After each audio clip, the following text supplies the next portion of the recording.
So, good evening again. I Googled how long a father of the bride's speech should be. And some sites said up to 30 minutes. Lucky for you, we're going to hold her around 20. I'm kidding. If y'all give me about 5 minutes, I'm going to give a heartfelt father of the bride speech to my daughter and her new husband. I may seem like a professional because about 16 years ago, I was in a fill-in position delivering one of these speeches. I probably didn't do as well then, but it was of another young lady who I'm proud of and love. So I hope the wisdom of the years since then will only add to this speech tonight.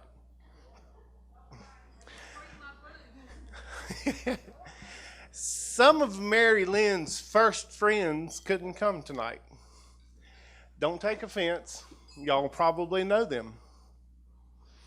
Do y'all remember Simba and Nala? And Timon and Pumbaa?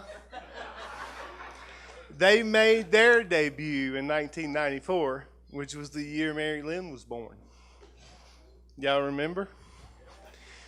Mary-Lynn only had to point at the TV. We'd rewind that VCR tape and play her again. Pretty much 1,000 times, no less. So I'm trying my best to bring them here with y'all tonight.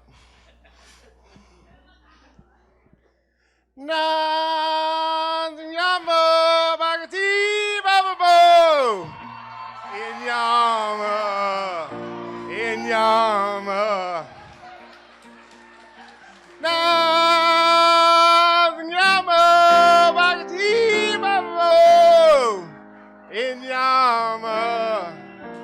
Inyama. See you now, Inyambala. See you now, Inyambala. See you now, Inyambala. Y'all remember it?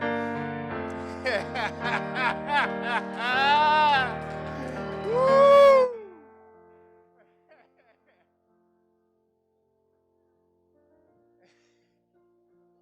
Mary-Lynn, you have always been a rock star to me.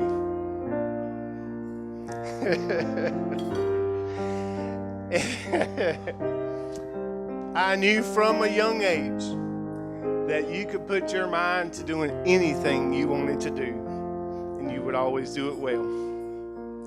Now, somewhere in the early years, you had a little problem with your spelling and stuff, but that faded quickly. And in the elementary years, I myself had to hand the homework assistant role over to your mother because it was over my head. But I have always tried my best to do everything I could to support you the best that I could in anything you wanted to do. Now, I don't miss some of those sores and big bruises and busted lips from imitating being a high school softball catcher. But I was trying to help you practice your pitching. I do miss some of those quality one-on-one times where we just did whatever. Talking about nothing, singing Taylor Swift songs, Jonas Brothers. We did it all, and it was so much fun.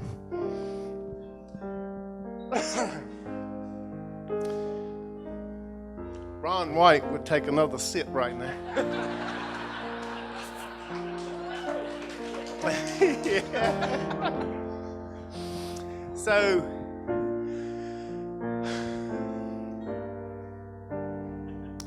I'm not sure you understand how proud I am of you.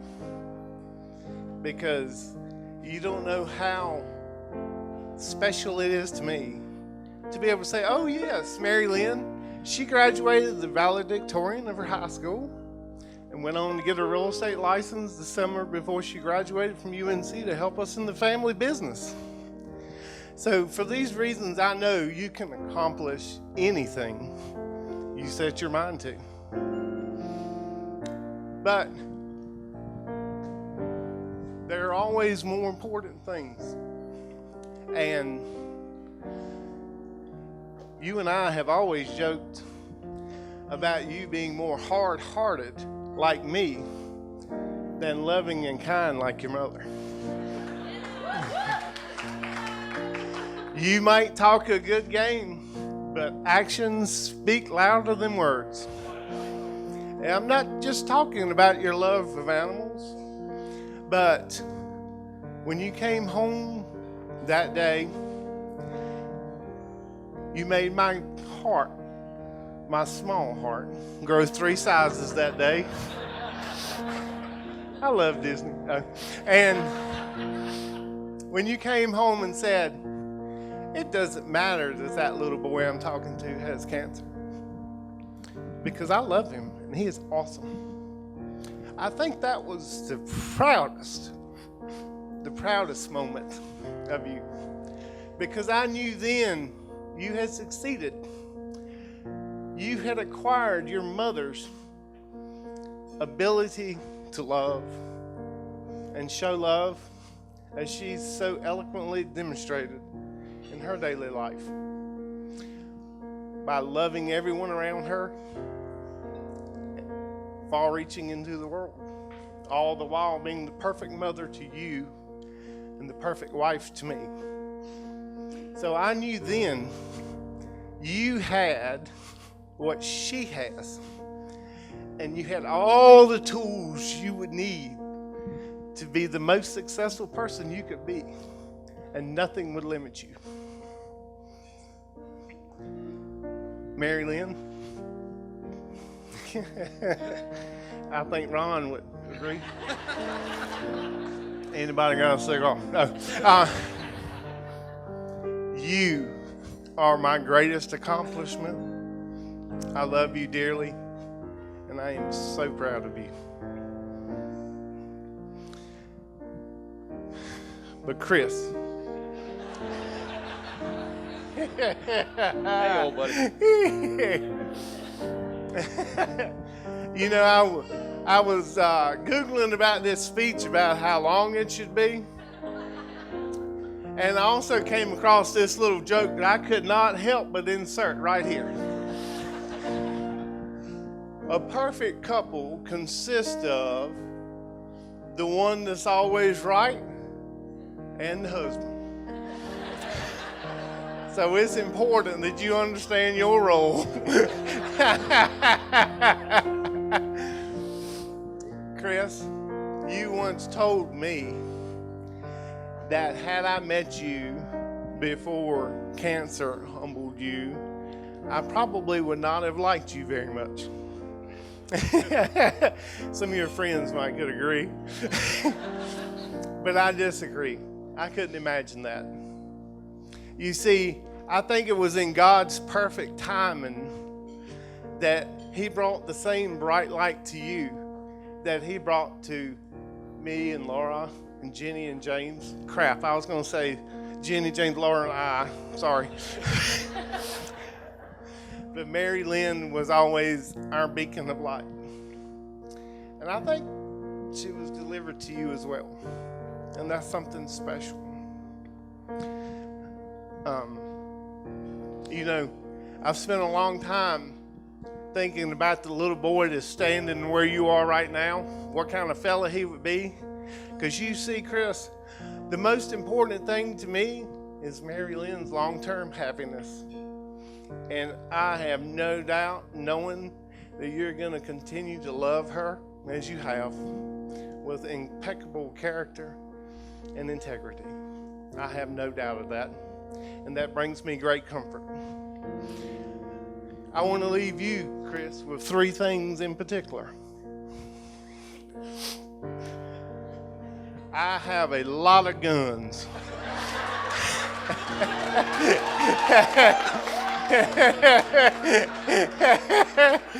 And I know how to shoot them. That was one.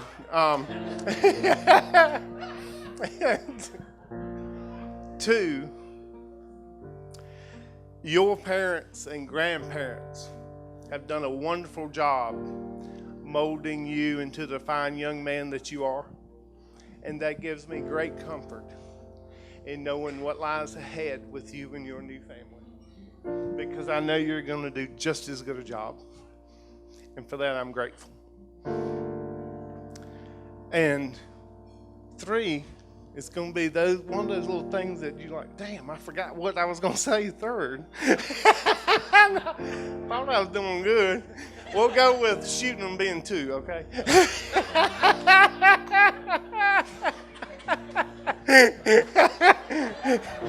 That was the other thing Google said, don't cuss, but y'all know why I don't live traditionally. So, Chris, it come to me.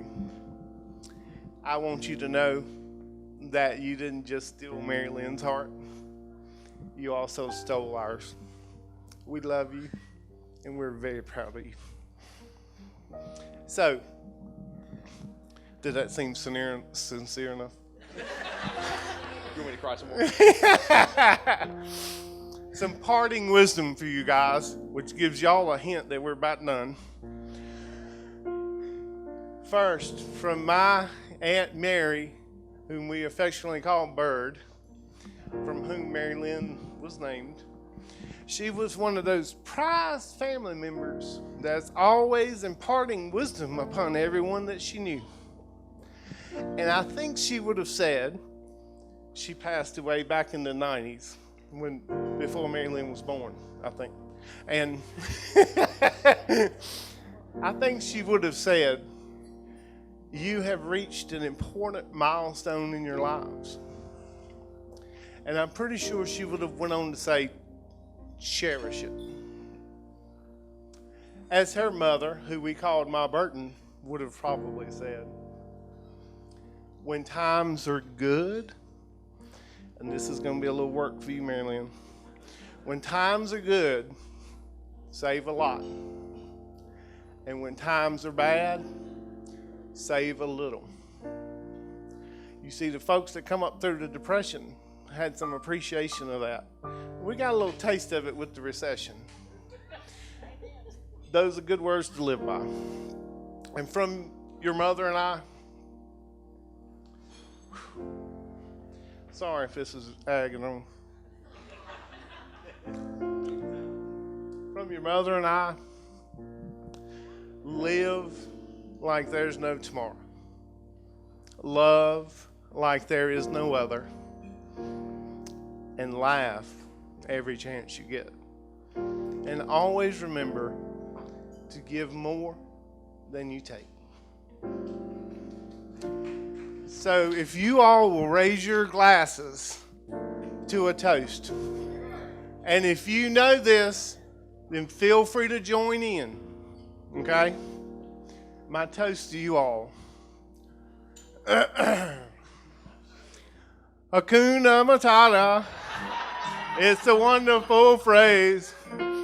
Hakuna Matata. Ain't no passing craze. It means no worries for the rest of your days. It's our problem-free philosophy. Hakuna Matata. Cheers.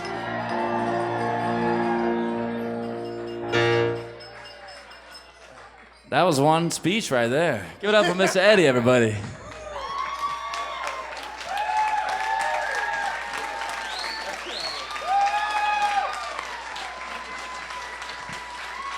Up next on our toast is Jenny coming up to the mic. Thank you.